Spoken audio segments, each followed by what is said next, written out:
Tears streamed down Ayanna's face as she stood frozen in front of the entire class. Her hands trembled at her sides, and her heart pounded so hard she thought it might burst out of her chest. Principal Reynolds, a tall, thin woman with sharp eyes and even sharper words, glared down at her with disgust. "This," the principal said, pointing to Ayanna's head, "is unacceptable. We have a dress code in this school, and we expect students to look presentable. This," she waved her hand dramatically over Ayanna's thick, coiled hair, "is not presentable." The classroom was silent. Some students looked away, pretending not to hear. Others snickered under their breath.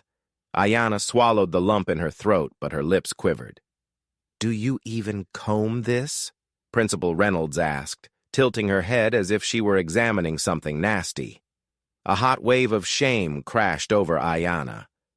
"I do," she whispered, her voice barely making it past the tightness in her throat. "Well, it sure doesn't look like it," the principal snapped. "Girls should keep their hair neat and tidy, not looking like a bird's nest." A few gasps spread through the class, but no one spoke up. "I expect you to fix this mess by tomorrow," the principal continued, "or don't bother coming back to my school looking like that." Ayanna squeezed her eyes shut, willing the tears to stop. Her fingers curled into fists. She wanted to scream. She wanted to disappear. But most of all, she wanted to go home. When she finally stepped out of the classroom, the hallways blurred as she ran straight to the bathroom, locked herself inside a stall, and let herself cry. Little did Principal Reynolds know. Tomorrow, Ayanna would be back, and she wouldn't be alone. Ayanna had always loved her hair. Her daddy told her it was her crown, just like her mama's had been before she passed. Every night he helped her twist it, making sure it stayed healthy. Every morning she stood in front of the mirror, proud of her thick, coily strands. But now, standing in that cold, empty bathroom, she wasn't so sure anymore. Maybe Principal Reynolds was right. Maybe her hair was messy. Maybe she should change it. She sniffled and wiped her tears, her small fingers shaking. Then the bathroom door creaked open. "Ayanna?" She recognized the voice instantly. It was Sophia, her best friend. "Go away," Ayanna mumbled. Sophia didn't listen. Instead, she slipped into the stall beside Ayanna's and climbed up so she could peek over the wall. Her dark brown eyes were full of worry. "I saw what happened," Sophia said softly. "That was so mean." Ayanna let out a shaky breath. "Maybe she's right. Maybe my hair—" "No," Sophia cut in. "Your hair is beautiful. Don't let that ugly old principal make you think otherwise." Ayanna wanted to believe her. She really did. But Principal Reynolds had embarrassed her in front of everyone. "Let's go," Sophia said, hopping down. "Your dad's outside waiting." Ayanna took a deep breath and followed her friend out. When she got to the car, her father's smile faded the second he saw her face. "What's wrong, baby girl?" he asked. That was all it took. The second Ayanna saw her father's concerned eyes, her walls broke. She burst into tears. Marcus Carter was not a man who cried often, but seeing his daughter like this nearly brought him to his knees. "What happened?" he asked again, more firmly this time. Ayanna hiccuped between sobs, trying to get the words out. Sophia helped fill in the blanks. When Marcus finally understood what had happened, his jaw tightened, and his hands gripped the steering wheel so hard his knuckles turned white. "She said that to you?" His voice was calm, but Ayanna knew that was the kind of calm that came right before a storm.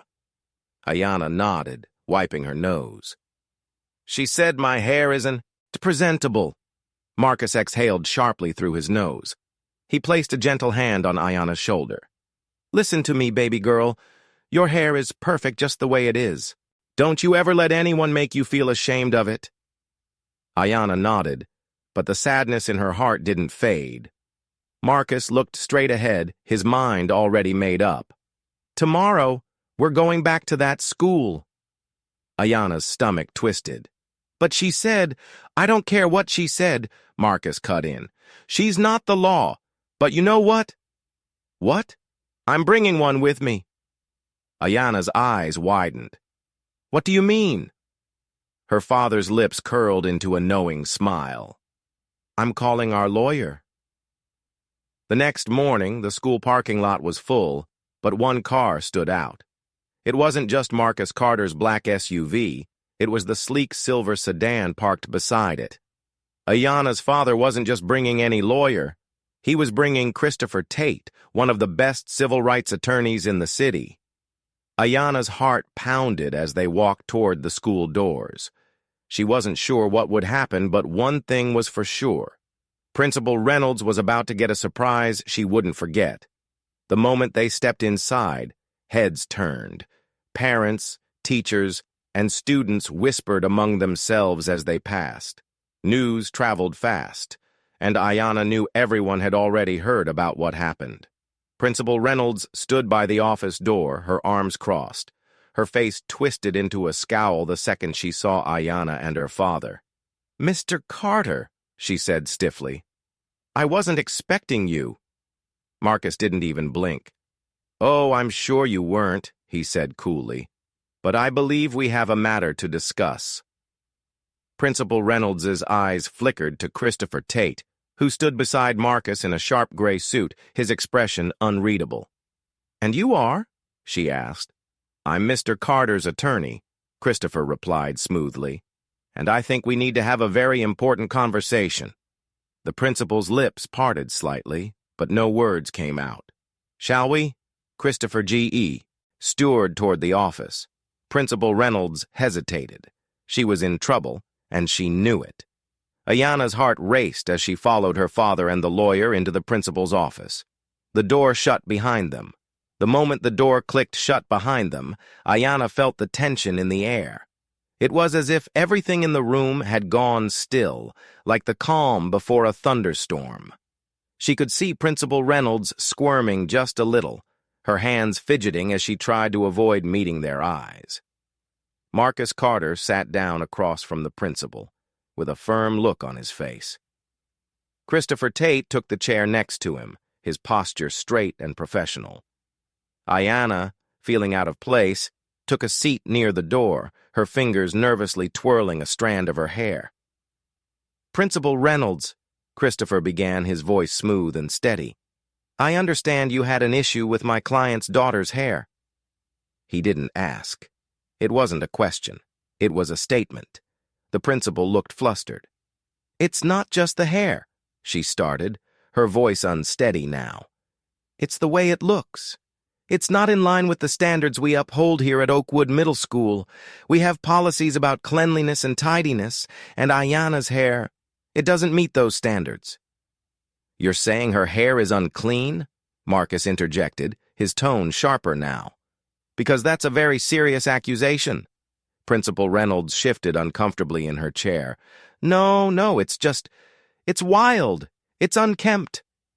Ayana could feel her heart hammering in her chest as the words hung in the air. Wild, unkempt. That's what the principal had called her hair. It wasn't the first time someone had made her feel bad about it, but hearing it from the principal, someone who was supposed to care about her, hurt in a way Ayana wasn't prepared for. "Let me get this straight," Christopher Tate said, leaning forward with his haw, NDS clasped. "You're telling us that because a black girl's natural hair doesn't fit into your definition of tidy, she should be treated like she's doing something wrong." Principal Reynolds' mouth opened and closed like a fish out of water. She wasn't used to being challenged, not like this. "I'm not saying she's doing anything wrong," she stammered, clearly on the defensive now. "I'm just saying that there are standards and we—" "Standards?" Christopher repeated, his voice rising slightly now. "Standards you created. But let me ask you, Principal Reynolds, do those standards apply to all the students equally?" The principal's eyes narrowed. She could feel the pressure mounting, but she wasn't ready to back down. "Of course they do." "Then why is it that you're singling out Ayana?" Christopher pressed. "Why is her hair, something that grows naturally from her head, something that's been celebrated in cultures for centuries, suddenly an issue?" Ayanna had never seen her father look so calm, so powerful. He didn't shout or get angry. He simply stood his ground, and it was clear that Principal Reynolds was starting to crack under the weight of his words. "I have rules," Principal Reynolds said, still trying to hold on to some semblance of authority. "And those rules apply to every student." Christopher shook his head. "No, they don't. Your rules aren't based on fairness. They're based on assimilation. You're telling a young girl that who she is, what makes her different, what makes her beautiful, is something she has to change to fit in. That's not right." There was a long pause. The principal opened her mouth, then closed it again. She didn't have a good answer. What could she say? That she'd never thought about it that way? That she'd never considered how her words might harm Ayanna or any other student who looked different from what she thought was normal? "I'm sorry," she said at last, her voice small, but not without a hint of bitterness. "But the school's policy is clear. If Ayanna wants to continue attending Oakwood, she'll have to comply with our standards." Christopher Tate stood up, his expression unreadable. "I see," he said. "That's your final answer?" The principal nodded, but now she looked less certain. There was a shift in the room, as if something had broken open, and she could see that the situation was spiraling out of her control. "Well, let me tell you something," Christopher said, his tone suddenly more intense. "We're going to take this further. We'll be contacting the school district, and I'll be filing a formal complaint about discrimination. I'm also looking into possible legal action for violating Ayanna's civil rights." The room was silent for a moment. Ayanna's heart skipped a beat. She couldn't believe this was happening. Her dad was serious. He was really going to take on the school, fight for her and for every other kid who had ever felt like they didn't belong because of the way they looked. "You're threatening legal action?" Principal Reynolds said, her voice trembling. "I'm not threatening," Christopher replied, his voice cold and firm. "I'm telling you what we're going to do. If you want to keep treating students like Ayanna this way, we'll make sure the whole world knows about it." The principal's face flushed. Ayanna could see her struggling to find a way out, but it was clear she didn't have one.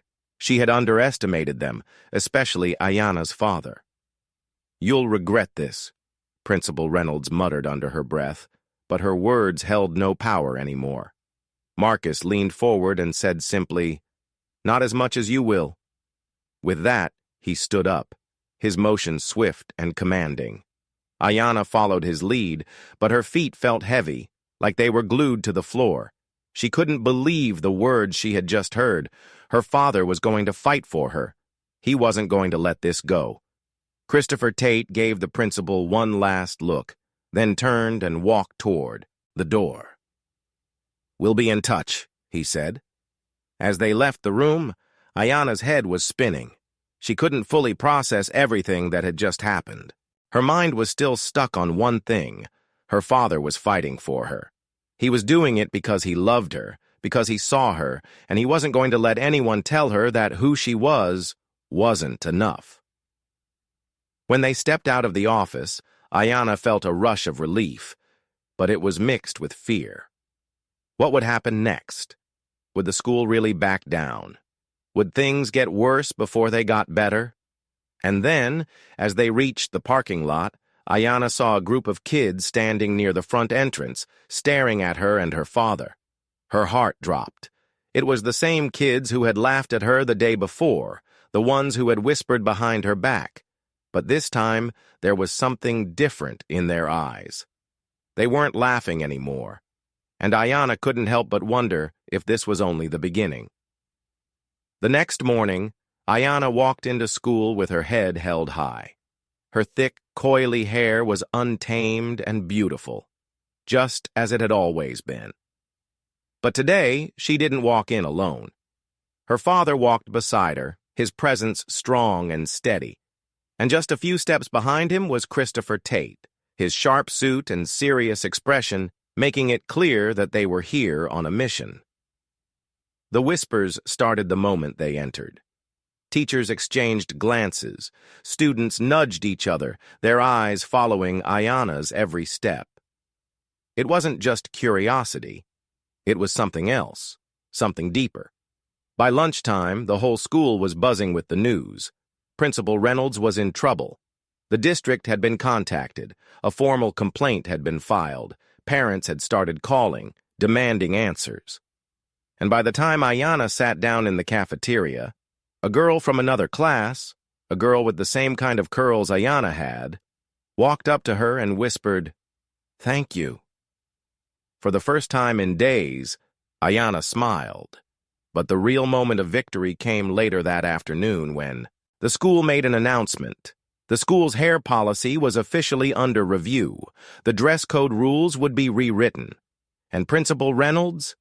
She was being placed on leave while an investigation took place. It wasn't just a win for Ayanna. It was a win for every kid who had ever been told they had to change who they were just to fit in.